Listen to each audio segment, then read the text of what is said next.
subscribers, and some of you all have been very, very kind and sweet, and thank you so much. I'm going to be talking about some of my favorite books. I don't read too much, but I try and read whenever I can, because books take you to a different world, and you can live different characters, and stories always intrigue me. So yeah, I will be sharing with you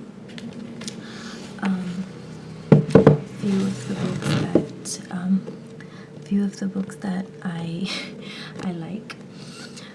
So I'm gonna start with this one.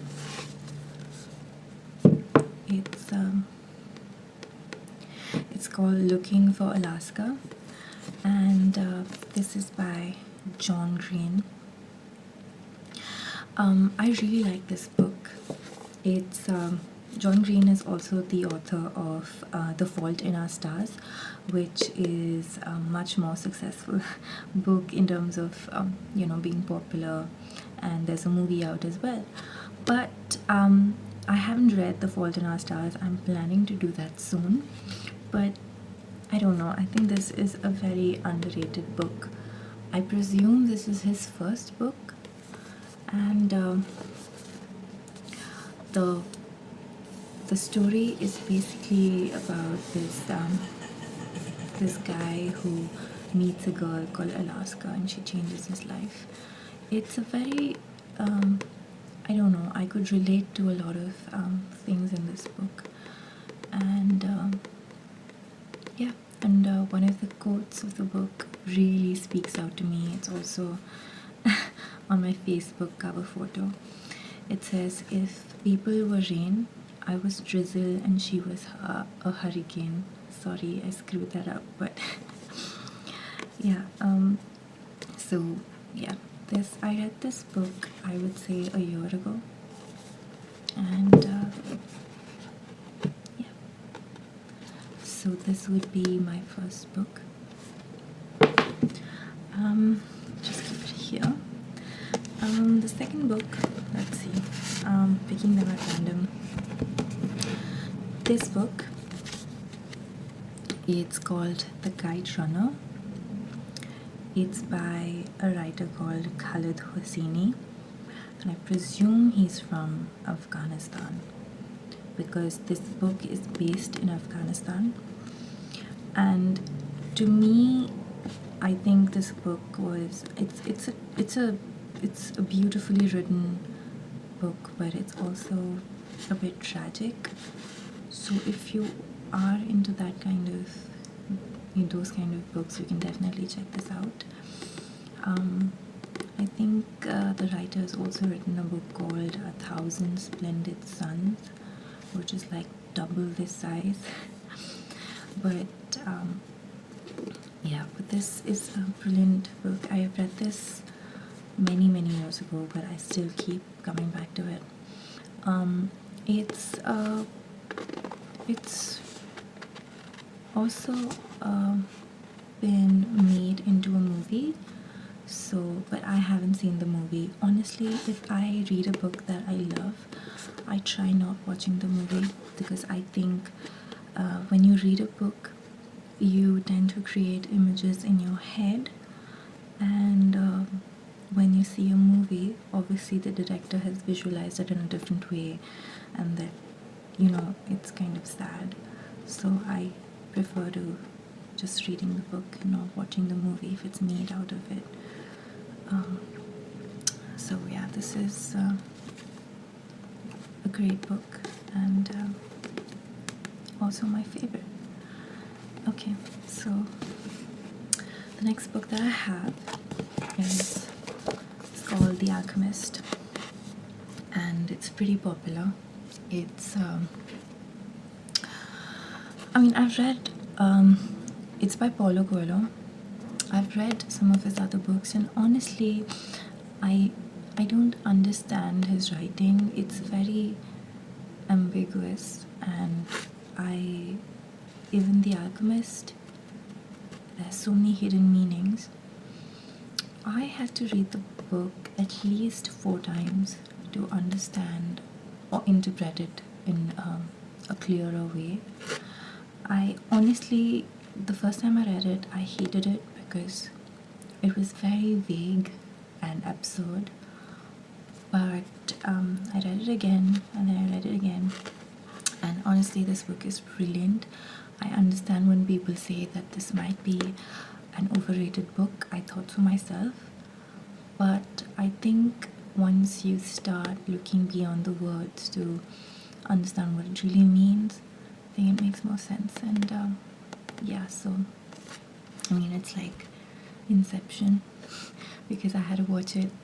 I watched Inception like 5 times, but I still didn't understand it. So, but yeah. So, and I also like books and even movies for that matter that make you think beyond just what you see.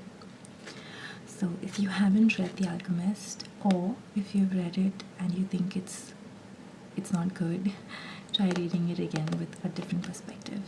So that's The Alchemist.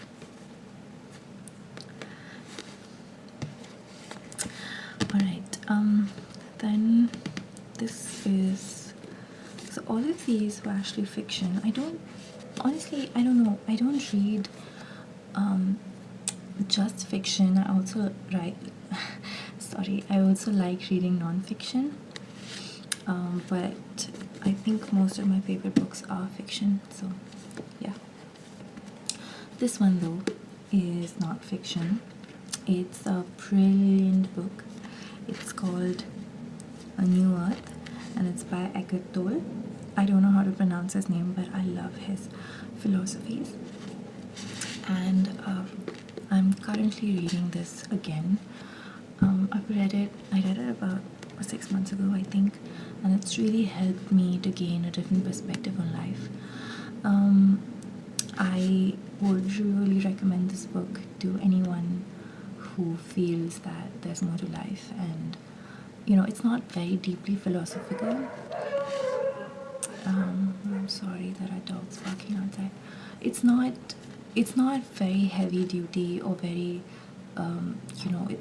it doesn't make you think too much, but it does make you think, and once you start thinking, that's the only way you can change. I actually love what it said on the back, and that's why I got it. I think this is again not a very popular book.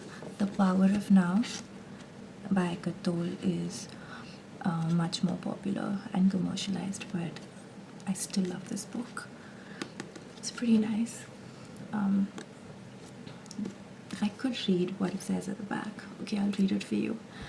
In today's rush, we all think too much, seek too much, want too much, and forget about the joy of just being.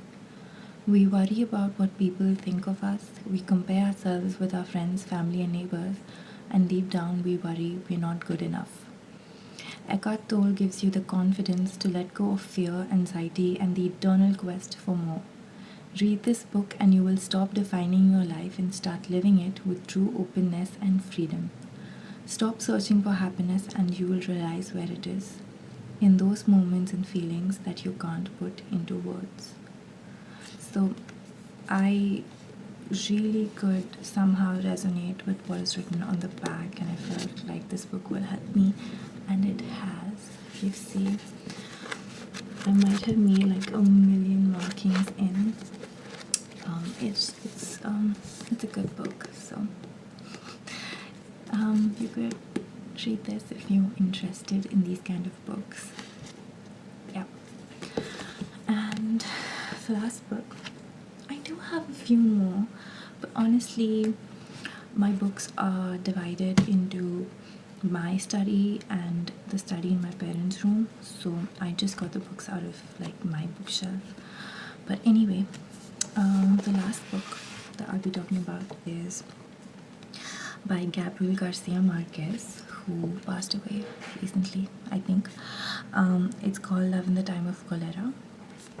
Now, I picked this book up honestly because it was in the movie Serendipity, which is one of my favorite movies, and that was the first time I heard about the book, and so I picked this up, but I never got to read it.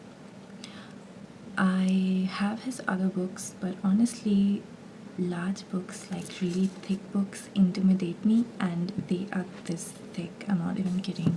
So I started reading this, and I don't know. There are a lot of people who, I mean, this book has mixed reviews. There are a lot of controversial situations and a lot of controversial behavior in this book. And if you've read this book, you'll know what I mean. But I liked it. I thought it was beautifully written. I think the writer has just an immense, I don't know how to put it. I'm out of words, ironically. He has this brilliant sense of writing, and though obviously this was written not in English, it has been translated. I just think it's really beautiful, and especially the last 20 pages. I remember reading it in my balcony when the sun was setting. I know that's not good for your eyesight, but I did it, and it just kind of went with the feel of the book. It's not your conventional love story, though it is said to be like the best love story of all times. I definitely think it's not a conventional love story. And if you are into unconventional love stories, you can definitely check this one out. God.